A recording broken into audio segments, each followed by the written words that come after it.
আর মাও হয়েছে এক জ্বালা। মা যদি মরে যেত এই পুরো সম্পত্তি বিক্রি করে আমি তোমার সাথে শহরে চলে যেতাম। হ্যাঁ হ্যাঁ, আমিও সেই অপেক্ষায় রয়েছি। তুমি কবে আমার সঙ্গে শহরে যাবে? যাবো সোনা, যাবো, খুব শীঘ্রই যাবো। আচ্ছা চলো না, খুব ক্ষুধা পেয়েছে, রেস্টুরেন্টে গিয়ে কিছু খাওয়া দাওয়া করি। কি রে, তোরা শুধু গার্লফ্রেন্ড বয়ফ্রেন্ডে যাবি, আমাকে নিবি না? হ্যাঁ চল, কি আর করার, তুই তো আমাদের মধ্যে কাবাবের হাড্ডি।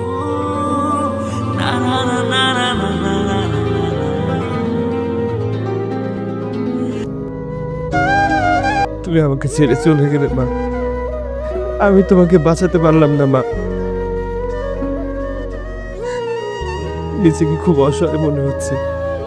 কিরে, কোথায় ঢুকছিস তুই? কোথায় ঢুকছি মানে? বাড়িতে ঢুকছি। না, এ বাড়িতে তুই ঢুকতে পারবি না। এ বাড়িতে তোর জন্য কোনো জায়গা নেই। ভাইয়া, এবার কিন্তু তুমি একটু বেশি বেশি বলে ফেলছো। এই বাড়ি কি শুধু তোমার? এই বাড়ি তো আমারও, আমাদের মায়ের বাড়ি। শর্ট ভিডিও চ্যানেলটিকে সাবস্ক্রাইব করো পরের পার্ট দেখার জন্য।